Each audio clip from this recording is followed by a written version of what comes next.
what an emotional roller coaster last night was. Man, I was I was already really upset about what happened in that Monday night football game, and prayers out to the Hamlin family and that young man, and he can pull through. Miracles happen every day.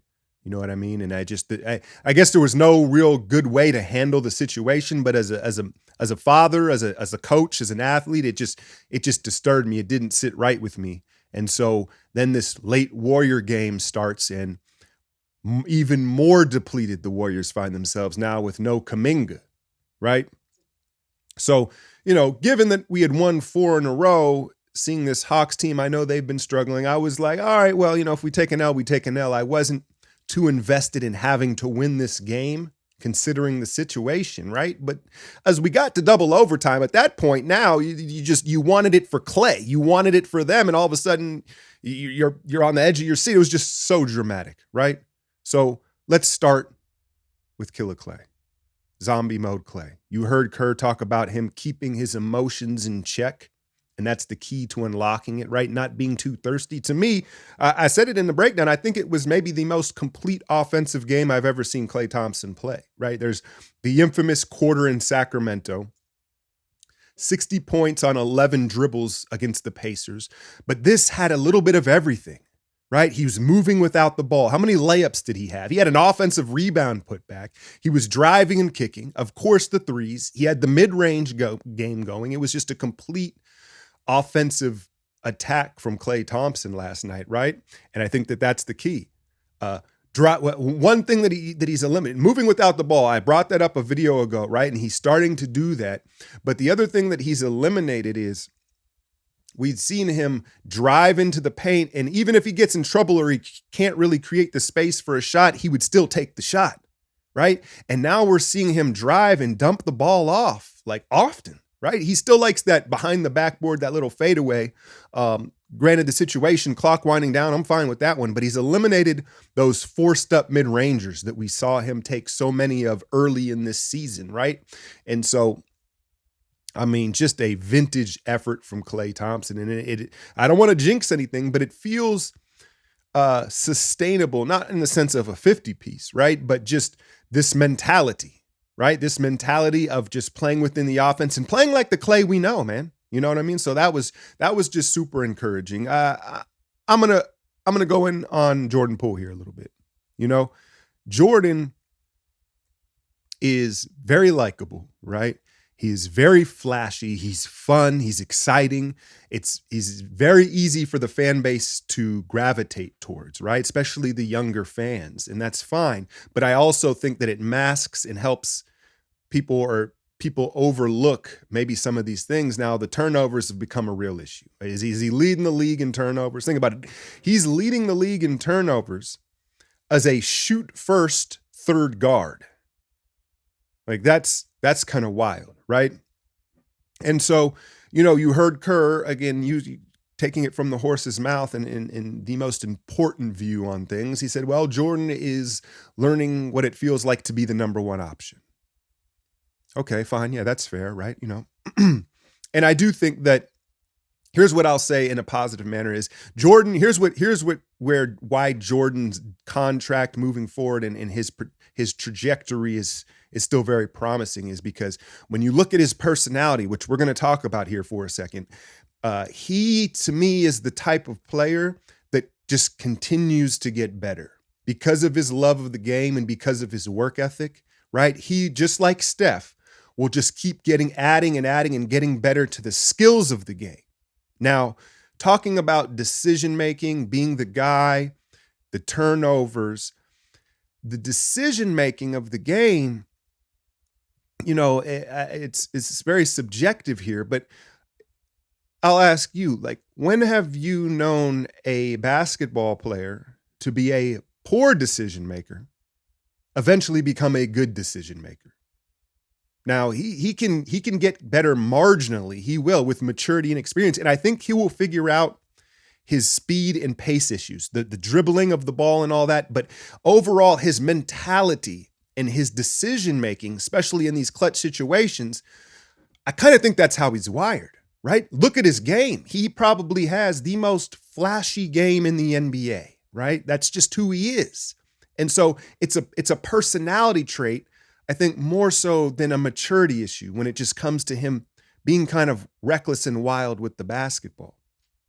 As far as figuring it out fundamentally skill-wise, one of Kobe's most famous gems as far as like advice as a basketball player goes was talking about how he doesn't look at his defender, right? He's reading the help defense, and Jordan, he has to take that mentality on now because no one can stay in front of him. But the problem is once he beats his man, he almost tries to use the same moves to beat the help. And it just doesn't work that way, right? You have to read it better, and you have to use deception and more decisiveness once you touch the paint. You can't just ISO your guy, get in the paint, ISO another guy. It's like he's trying to do all these little individual breakdowns of the defense, and it doesn't work that way. And again, I think he'll figure that out moving forward with maturity and just his love of the game, his skill level, right? But I just think personality-wise, I just caution that I think this is who Jordan is. Whether he's 23 or 33, he's gonna get excitable out there, and he's gonna try. He has a knack for the flair. He's gonna try wild stuff, and so at this point right now, he's kind of more of a sideshow than a main act. And he's been forced to be the main act with Steph out. But that's all right. Big picture, if we're healthy, it's fine. And I'm not trying to degrade sideshow like that. Maybe that's not the right phrase, right? But the role that he's placed upon when we are a healthy roster it suits him just fine, right? But you're seeing him struggle as that main guy, as Kerr said. And I just caution that I think that's kind of who he is. We just have to take the good with the bad. And ultimately, as frustrating as it was last night, what do you have, 6-7 turnovers? The thing is he's unflappable, right? His confidence and relentlessness, much like Klay offensively, he just keeps coming at you. He just keeps coming at you, right? And so we'll just something to monitor, but it's an interesting conversation. It's an interesting conversation, and he has to cut the turnovers down, right? And I understand, again, his play style, he's going to have turnovers. It's just the way he plays, but it's the errant passes to the weak side. It's not, there's ones that are avoidable. He should be able to cut them in half. Now, no Kuminga, sprained right foot. That's bad. Like the foot, similar to the shoulder in the sense of it's just spooky. It's foot injuries, spooky injuries, because the timetable and the way that guys respond to treatment, it's far more up in the air and dynamic than a knee or an ankle, right? And so that was just kind of surprising and concerning to hear. And then shout out JaMychal Green, man, because listen, I like to clown and I've been picking on him early in the season because he hasn't performed right and he's kind of a little goofy and stuff like that. But a foot infection is what I'm hearing, an infection to the lower extremity, lower leg. You imagine it's some sort of foot infection. So that's serious business, man. I don't, hopefully he can recover. You remember years and years ago when David Lee got an infection in his elbow. It shelved him for months, man. So hopefully he can recover, as well as Wiggins, who is still sick.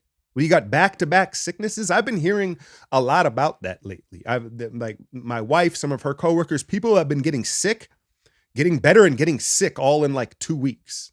It's crazy out there. I had a flu over Christmas break where I just felt like I got hit by a truck, dude. I didn't really have a whole lot of sinuses. My just body for 72 hours, like I got jumped. So I don't know, man. Y'all got to stay healthy and take care of yourselves out there. But with an even more depleted roster, in comes Patrick Baldwin Jr., right? And he is my favorite type of player, man, because he makes it look easy, right? He just takes the simple route with things, in part out of necessity and in part out of IQ and understanding the game, right? What do you have? 8 points, 11 minutes. Defensively is going to be the question. Durability is going to be the question.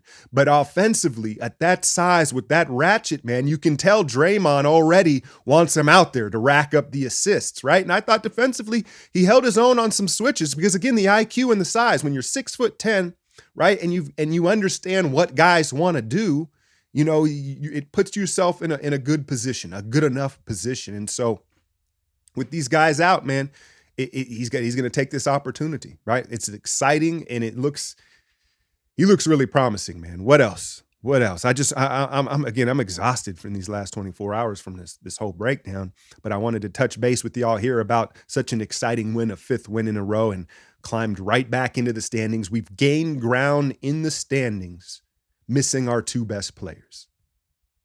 So you can't complain no matter how you slice it, right? I know I'm picking on Poole a little bit, but it's with great expectations that's what it's going to be, As far as Atlanta goes, man, you want to talk about toxic. Trae Young, to me, listen, I don't expect him to be a stopper defensively, but he's dogging it defensively. Is he trying to dog his way out of town or get Nate McMillan out of there? Probably a little bit of both, right?